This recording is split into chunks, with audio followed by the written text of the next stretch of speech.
श्रीगुरुभ्यो नमः। हरिः ओम्।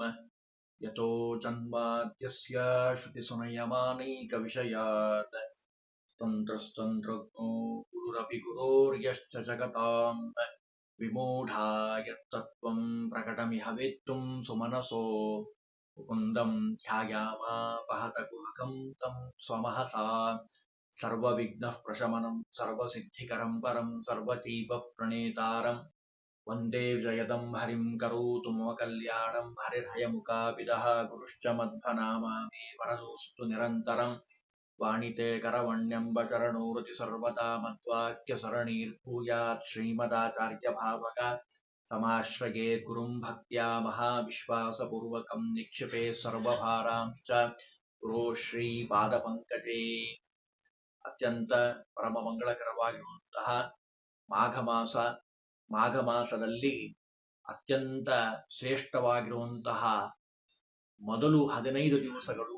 ಆ ಮೊದಲು 15 ದಿವಸಗಳಲ್ಲಿ ಮಾಘ ಶುಕ್ಲ ಸಪ್ತಮಿ ದಿವಸ ಬಹಳ ವಿಶಿಷ್ಟವಾದ ದಿವಸ.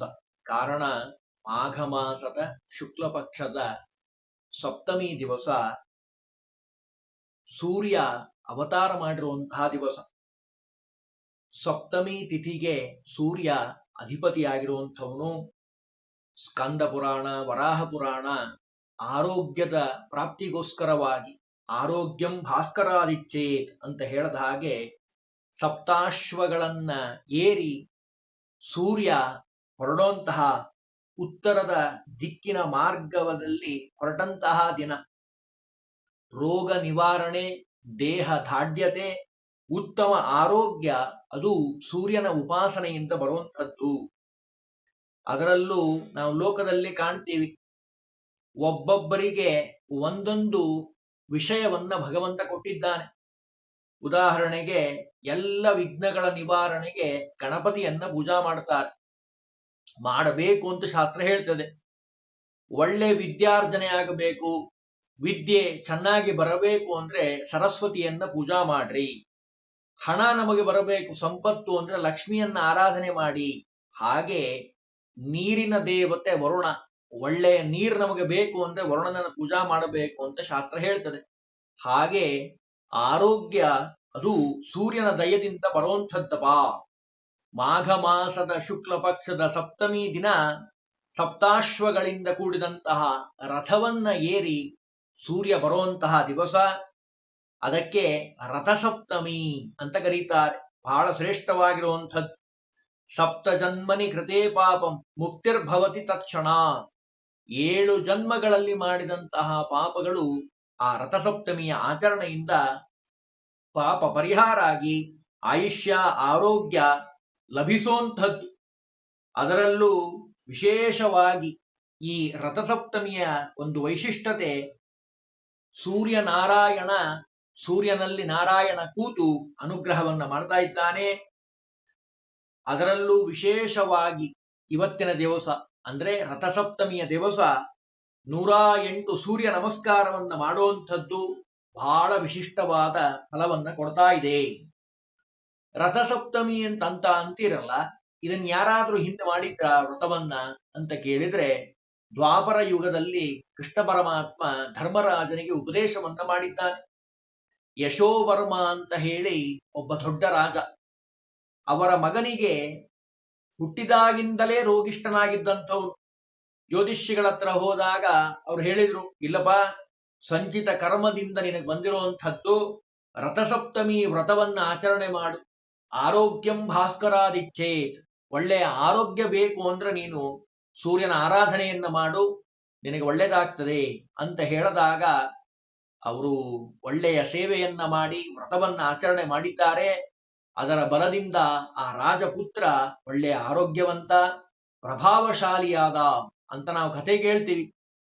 ಇಷ್ಟೇ ಅಲ್ಲದೆ ಪಾಂಡವರು ಕೃಷ್ಣ ಪರಮಾತ್ಮನ ಆದೇಶದಂತೆ ಮಾಘ ಶುಕ್ಲ ಸಪ್ತಮಿ ದಿವಸ ವಿಶೇಷವಾಗಿ ಸೂರ್ಯನ ಆರಾಧನೆಯನ್ನ ಮಾಡಿದ್ದಾರೆ. ಸೂರ್ಯನ ಆರಾಧನೆಯ ಪ್ರಭಾವದಿಂದ ಅಕ್ಷಯ ಪಾತ್ರೆಯನ್ನ ಪಡೆದಿದ್ದಾರೆ. ಸೂರ್ಯನ ಆರಾಧನೆಯನ್ನ ಮಾಡೋ ವಿಧಾನವನ್ನು ಹೇಳ್ತಾರೆ, ಹೇಗೆ ಮಾಡಬೇಕು ಅಂತ. ರಥಸಪ್ತಮಿ ದಿವಸ ಸೂರ್ಯನ ರಥಕ್ಕೆ ಪೂಜೆಯನ್ನ ಮಾಡಬೇಕು. ರಂಗವಲ್ಲಿಯಿಂದ ಅಂಗಳದಲ್ಲಿ ರಥವನ್ನ ಬರೆದು ಪೂಜೆಯನ್ನ ಮಾಡ್ತಾರೆ. ಅದರಲ್ಲೂ ಉತ್ತರ ಭಾರತ, ಉತ್ತರ ಕರ್ನಾಟಕದ ಕಡೆ ಹೋದರೆ ವಿಶೇಷವಾಗಿ ಹಾಲನ್ನ ಉಕ್ಕಿಸಿ ಅದರಿಂದ ಪಾಯಸವನ್ನ ಮಾಡಿ ಸೂರ್ಯನಾರಾಯಣನಿಗೆ ಸಮರ್ಪಣೆಯನ್ನ ಮಾಡ್ತಾರೆ. ರಾವಣನನ್ನ ಸಂಹಾರ ಮಾಡುವಂತಹ ಸಂದರ್ಭದಲ್ಲಿ ಸ್ವತಂತ್ರನಾದ ಭಗವಂತ ಜಗತ್ತಿಗೆ ಪಾಠವನ್ನ ಹೇಳಲಿಕ್ಕೋಸ್ಕರವಾಗಿ ಅಗಸ್ತ್ಯರ ಉಪದೇಶದಂತೆ ಆದಿತ್ಯ ಹೃದಯವನ್ನ ಪ್ರಯೋಗಿಸಿದ್ದು, ಪಾರಾಯಣ ಮಾಡಿದ್ದು ನಾವು ಕಾಣ್ತಾ ಇದ್ದೀವಿ ರಾಮಾಯಣದಲ್ಲಿ. ಆರೋಗ್ಯ ಸಂಪತ್ತು ಆದಿತ್ಯ ಹೃದಯದ ಪಾರಾಯಣದಿಂದ ಬರ್ತಾ ಇದೆ. ಸೂರ್ಯನ ಆರಾಧನೆಯನ್ನ ಮಾಡಿದಂತಹ ಸತ್ರಾಜಿತ ರಾಜ ಸ್ಯಮಂತಕ ಮಣಿಯನ್ನ ಪಡೆದಿದ್ದು ನಾವು ಇತಿಹಾಸದಲ್ಲಿ ಕಾಣ್ತೀವಿ. ಹರಿವಂಶ ಪುರಾಣ ಹೇಳ್ತಾ ಇದೆ. ಮಯೂರ ಅನ್ನುವಂತಹ ಕವಿ, ಅವನಿಗೆ ಕಣ್ಣು ಹೋಗಿರ್ತದೆ, ಸೂರ್ಯ ಶತಕವನ್ನ ಗ್ರಂಥವನ್ನ ಬರೆದು ಕಳೆದುಕೊಂಡಂತಹ ಕಣ್ಣನ್ನ ಪಡೆದಿದ್ದಾನೆ. ಆದಿತ್ಯ ಹೃದಯದಲ್ಲಿ ಹೇಳ್ತಾರೆ, ನಮಃ ಸವಿತ್ರೇ ಜಗದೇಕ ಚಕ್ಷುಷೇ ಜಗತ್ಪ್ರಸೂತಿ ಸ್ಥಿತಿನಾಶ ಹೇತವೆ ತ್ರಯೀಮಯಾಯ ತ್ರಿಗುಣಾತ್ಮಧಾರಿಣೆ ವಿರಂಚಿ ನಾರಾಯಣ ಶಂಕರಾತ್ಮನೇ. ಬಹಳ ಸುಂದರವಾಗಿರುವಂಥದ್ದು ಆದಿತ್ಯ ಹೃದಯ. ಒಂದು ಮಾತು ಹೇಳ್ತಾರೆ, ನಮಃ ಪೂರ್ವಾಯ ಗಿರಯೇ ಪಶ್ಚಿಮಾದ್ರಯೇ ನಮಃ ಜ್ಯೋತಿರ್ಗಣಾನಾಂ ಪತಯೇ ದಿನಾದಿ ಪತಯೇ ನಮಃ. ಹೀಗೆ ಸ್ತೋತ್ರ ಇರುವಂಥದ್ದು, ಬಹಳ ಸುಂದರವಾಗಿರುವಂತಹ ಸ್ತೋತ್ರ. ಕೊನೆಗೆ ಒಂದು ಮಾತು ಹೇಳ್ತಾರೆ, ಈ ಆದಿತ್ಯ ಹೃದಯವನ್ನ ಪ್ರತಿ ಭಾನುವಾರ ಪಾರಾಯಣ ಮಾಡಬೇಕಂತ. ಅವರಿಗೆ ಒಳ್ಳೆ ವಿಶೇಷವಾದ ಆ ಸೂರ್ಯನಾರಾಯಣನ ಅನುಗ್ರಹ ಆಗುವಂಥದ್ದು. ಜೊತೆಗೆ ರಥಸಪ್ತಮಿ ದಿವಸ ಅಂತೂ ವಿಶೇಷವಾಗಿ ಪಾರಾಯಣ ಮಾಡಬೇಕು ಆದಿತ್ಯ ಹೃದಯವನ್ನ. ಇನ್ನು ಎಕ್ಕೆದೆಲೆಯಿಂದ ಸ್ನಾನ ಮಾಡಬೇಕು ಅಂತ ಇದೆ. ರಥಸಪ್ತಮಿಯ ವೈಶಿಷ್ಟ್ಯತೆ ಇರೋದೇ ಇಲ್ಲಿ, ಎಕ್ಕೆ ಎಲೆಯಲ್ಲಿ. ಸೂರ್ಯೋದಯಕ್ಕೆ ಸರಿಯಾಗಿ ರಥಸಪ್ತಮಿ ದಿವಸ ಬ್ರಾಹ್ಮಿ ಮುಹೂರ್ತದಲ್ಲಿ ಎದ್ದು ಹತ್ತಿರದಲ್ಲಿರುವಂತಹ ಸಮುದ್ರ, ಸರೋವರ, ನದಿ, ಬಾವಿ ನಿಮ್ಮ ಅನುಕೂಲ ಆ ರೀತಿಯಾಗಿ ಹೋಗಿ ಸೂರ್ಯನಿಗೆ ಅರ್ಘ್ಯವನ್ನ ನೀಡಿ ಆ ಎಕ್ಕೆ ಎಲೆ ಅರ್ಕಪತ್ರ ಅಂತ ಕರೀತಾರೆ. ಅದನ್ನ ಬಹಳ ವಿಶೇಷವಾದದ್ದು ಮಾಘ ಮಾಸದಲ್ಲಿ ಮಾಡುವಂತಹ ಪ್ರಾತಃ ಕಾಲದ ಸ್ನಾನ ಆಯುಷ್ಯ, ಆರೋಗ್ಯ ಮತ್ತು ಸಂಪತ್ತು. ಇವತ್ತು ಕಲಿಯುಗದಲ್ಲಿ ನಮಗೆ ಬೇಕಾಗಿರೋದೇ ಈ ಮೂರು. ಆರೋಗ್ಯ ಬೇಕು, ಆಯುಷ್ಯ ಬೇಕು ಮತ್ತು ಸಂಪತ್ತು ಬೇಕು. ಈ ಮೂರನ್ನೂ ಕೊಡ್ತಾ ಇದ್ದಾನೆ ಸೂರ್ಯ. ಅದರಲ್ಲೂ ಅರ್ಕದೆಲೆ, ಅರ್ಕಪತ್ರ, ಎಕ್ಕೆ ಎಲೆಗಳನ್ನ ತಲೆ, ಭುಜ, ಕತ್ತು, ಕಂಕುಳ, ತೊಡೆ, ಪಾದಗಳ ಮೇಲೆ ಇರಿಸಿ ಸ್ನಾನವನ್ನ ಮಾಡಬೇಕು ಅಂತ ಹೇಳ್ತಾರೆ. ಚರ್ಮಕ್ಕೆ ಸಂಬಂಧಪಟ್ಟಂತಹ ಎಲ್ಲ ಸಮಸ್ಯೆಗಳನ್ನ, ರೋಗಗಳನ್ನ ನಿವಾರಿಸುವಂತಹ ಶಕ್ತಿ ಇದೆ ಈ ಎಕ್ಕೆ ಎಲೆಗೆ. ದೇಹದಲ್ಲಿರುವಂತಹ ಕೀಲು ನೋವು, ಹಲ್ಲು ನೋವು, ಹೊಟ್ಟೆ ನೋವುಗಳಿಗೂ ಸಹಿತ ಎಕ್ಕೆ ಗಿಡ ಒಳ್ಳೆ ವಿಶೇಷವಾದ ಫಲವನ್ನು ಕೊಡ್ತಾ ಇದೆ. ಅದರಲ್ಲೂ ಎಕ್ಕೆ ಎಲೆಯ ಸ್ನಾನ ಭಾರಿ ವಿಶಿಷ್ಟವಾಗಿರುವಂಥದ್ದು. ಷಷ್ಠಿ ರಾತ್ರಿ ದಿವಸ ಉಪವಾಸ ಇರಬೇಕಂತ. ಸಪ್ತಮಿ ದಿವಸ ಅರುಣೋದಯದಲ್ಲೆದ್ದು ರಥಸಪ್ತಮಿಯ ದಿವಸ ಅವತ್ತು ಸ್ನಾನವನ್ನ ಮಾಡಬೇಕು. ಸ್ನಾನ ಮಾಡೋ ವಿಧಾನವನ್ನು ಹೇಳ್ತಾರೆ, ಹೇಗೆ ಸ್ನಾನ ಮಾಡಬೇಕು ಅಂತ. ಸರಿಯಾಗಿ ಸ್ನಾನವನ್ನ ಮಾಡಬೇಕು, ತಿಳಿದು ಸ್ನಾನ ಮಾಡಬೇಕು. ರಥಸಪ್ತಮಿ ದಿವಸ ಅರುಣೋದಯ ಕಾಲದಲ್ಲಿ ಎದ್ದು ಸ್ನಾನ ಮಾಡಬೇಕು. ಕಬ್ಬಿರ್ತದಲ್ಲ, ಆ ಕಬ್ಬಿನಿಂದ ನೀರನ್ನ ತಿರುಗಿಸಿ ಸೂರ್ಯನ ವೃಕ್ಷ ಅಂತ ಪ್ರಖ್ಯಾತವಾಗಿರುವಂಥದ್ದು ಆ ಎಕ್ಕೆ ಎಲೆ. ಅದನ್ನ ನಾನೀಗ ಹೇಳಿದ್ನಲ್ಲ, ಆಯಾ ಜಾಗಗಳಲ್ಲಿ ದೇಹದಲ್ಲಿ ತಲೆಯ ಮೇಲೆ, ಹೆಗಲ ಮೇಲೆ ಇಟ್ಟುಕೊಂಡು ಸ್ನಾನ ಮಾಡಬೇಕು ಅಂತ ಹೇಳ್ತಾರೆ. ಸ್ನಾನ ಮಾಡೋ ಸಂದರ್ಭದಲ್ಲಿ ಈ ಮಂತ್ರವನ್ನ ಹೇಳಬೇಕು. ಯದ್ಯಜ್ಜನ್ಮ ಕೃತಂ ಪಾಪಂ ಮಯಾ ಸಪ್ತಸು ಜನ್ಮಸು ತನ್ಮೇ ರೋಗಂ ಚ ಶೋಕಂ ಚ ಮಾಕರಿ ಹಂತು ಸಪ್ತಮಿ. ಈ ಮಂತ್ರವನ್ನ ಹೇಳ್ತಾ ಸ್ನಾನವನ್ನ ಮಾಡಬೇಕು. ಏತತ್ ಜನ್ಮ ಕೃತಂ ಪಾಪಂ, ಎಷ್ಟು ಜನ್ಮಾಂತರಾರ್ಜಿತಂ. ಇವತ್ತು ನಿನ್ನೆದಲ್ರಿ ಪಾಪ ನಮ್ದು. ಜನ್ಮ ಜನ್ಮಾಂತರದಿಂದ ಪಾಪ ಮಾಡ್ತಾ ಇರ್ತೀವಿ, ಹೆಜ್ಜೆ ಹೆಜ್ಜೆಗೆ ಪಾಪ ಮಾಡ್ತೀವಿ, ಗೊತ್ತೇ ಆಗೋದಿಲ್ಲ ನಮಗೆ. ಮನೋ, ಅದರೊಳಗೂ ಹೇಳ್ತಾರೆ ಹೇಗೆ ಮಾಡ್ತೀವಿ ಪಾಪವನ್ನ ಅಂತ ವರ್ಣನೆ ಮಾಡ್ತಾರೆ. ಮನೋವ ಕಾಯಜಂ ಯಚ್ಚ ಜ್ಞಾತ ಜ್ಞಾತೇ ಚ ಯೇ ಪುನಃ. ಮಾತು, ಮನಸ್ಸು, ಶರೀರ ತಿಳಿದು ತಿಳಿಯದೆ ಎಲ್ಲಾ ರೀತಿ ಪಾಪವನ್ನ ಮಾಡ್ತೀವಿ. ಇತಿ ಸಪ್ತ ವಿಧಂ ಪಾಪಂ, ಈ ರೀತಿಯಾಗಿ ಸಪ್ತವಿಧವಾದ ಪಾಪಗಳನ್ನ ಕಳೆಯುವಂತಹ ಶಕ್ತಿ ಆ ಸಪ್ತಮಿಗಿದೆ. ಸಪ್ತವ್ಯಾಧಿ ಸಮಾಯುಕ್ತಂ ಹರಮಾಕರಿ ಸಪ್ತಮಿ. ನಮ್ಮ 7 ಜನ್ಮದಲ್ಲಿ ಮಾಡಿದಂತಹ ಎಲ್ಲ ಪಾಪಗಳನ್ನ ಕಳೆದು ಒಳ್ಳೆ ದೃಢವಾದ ಆರೋಗ್ಯ ಮತ್ತು ಐಶ್ವರ್ಯವನ್ನ ಕೊಡುವಂಥದ್ದು ಈ ರಥಸಪ್ತಮಿಯ ವಿಶೇಷ. ಅದರಲ್ಲೂ ಎಳ್ಳು ನೆಲ್ಲಿಕಾಯಿ ಪುಡಿಯನ್ನ ಹಚ್ಚಿಕೊಂಡು ಸ್ನಾನ ಮಾಡಿದರೆ ಇನ್ನೂ ವಿಶೇಷವಾದ ಫಲ ಬರ್ತದೆ ಅಂತ ಹೇಳ್ತಾರೆ. ಸೂರ್ಯನಿಗೆ ಅರ್ಘ್ಯವನ್ನ ಕೊಡಬೇಕು. ರಥಸಪ್ತಮಿ ದಿವಸ ಸಪ್ತಮಿ ತಿಥಿ ವಿಶೇಷವಾಗಿ ಆ ಸೂರ್ಯನಿಗೆ ಅರ್ಘ್ಯ ಕೊಡಬೇಕು.